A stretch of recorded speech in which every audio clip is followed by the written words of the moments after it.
Hi guys, it's Steph Evans here from Evans Scent Creations. Today I just want to show you how to do a whipped back stitch. So I'm going to start off here by just grabbing the back of that thread there.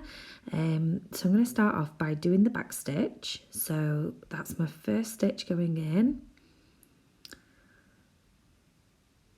Okay, and then I'm going to come back up again along one stitch. Now it's really important when you're going round like bends and curves to do little stitches.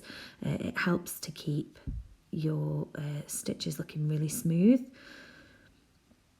Okay, so I just want to make sure I'm catching that thread there so that it's anchored at the back of the project. So here we go. Right, so I'm going to bring up the needle through the fabric, do another stitch. So I'm just going to do like a bit of a curvy line of back stitches, and then we can get on to doing the whip stitch.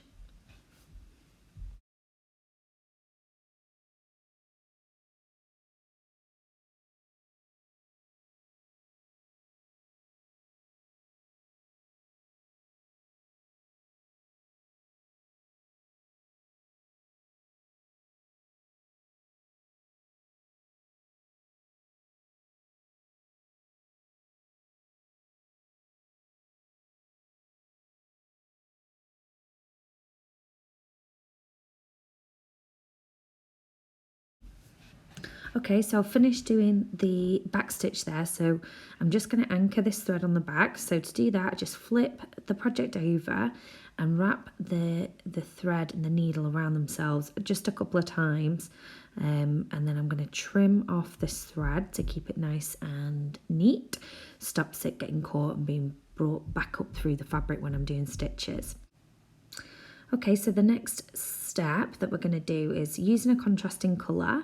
I've just come up right at the beginning of that first row of back stitches, and we are literally just going to whip every stitch. So I'm going to go from right to left, I'm going under the stitch and then very gently pulling it so it's not too taut because that can actually distort the stitch, but there you go. So we're just going over and under.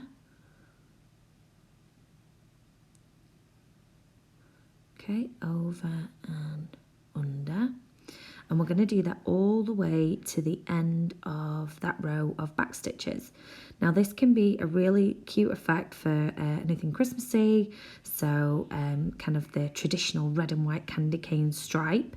It can also look really nice on text, so if you're doing any kind of writing, you want to jazz it up a bit, you can use contrasting colours, or on this one next to it you can see I've used something that's kind of a bit more discreet, but I think it gives a really nice effect. So there you go, you can see that is a whipped back stitch using 4 strands of thread with 2 contrasting colours. Okay, the next technique I want to show you is same thing. It's a whip back stitch, but instead of using the 4 strands of thread, we are using 2. I really like this technique for when I'm doing fonts, writing, or silhouette work, anything where you really want a very smooth line. So we're going to use both the back stitch and the whip stitch as the same colour, so you'll see how much of a difference it makes, because no matter how careful you are with the back stitch, you can see each of those little stitches, whereas once you've whipped it, it actually will make it all look very smooth. So I'm just going to do a quick line of these back stitches and then we'll go ahead and start with the whip stitch.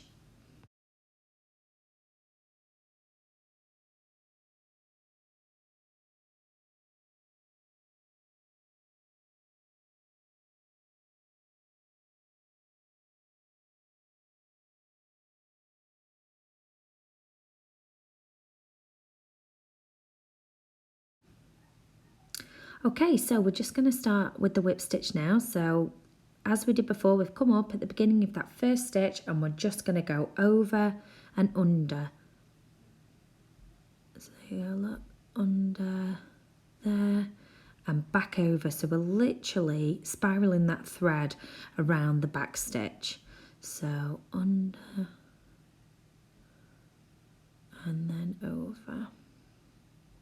And again, you've just got to make sure that you don't pull it too taut, because that can kind of distort the original line. And if you just smooth it out as you're going, then it'll keep it looking really neat and really smooth.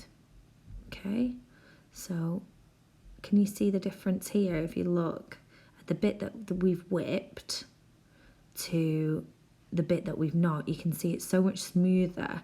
It gives a really nice clean effect. So I'm just going to do that all the way to the end of this line.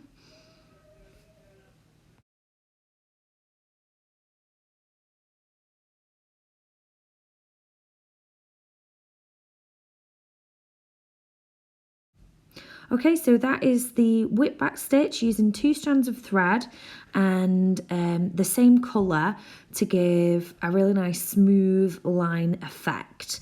Really good for when you're doing any kind of writing. All right, thanks so much for watching.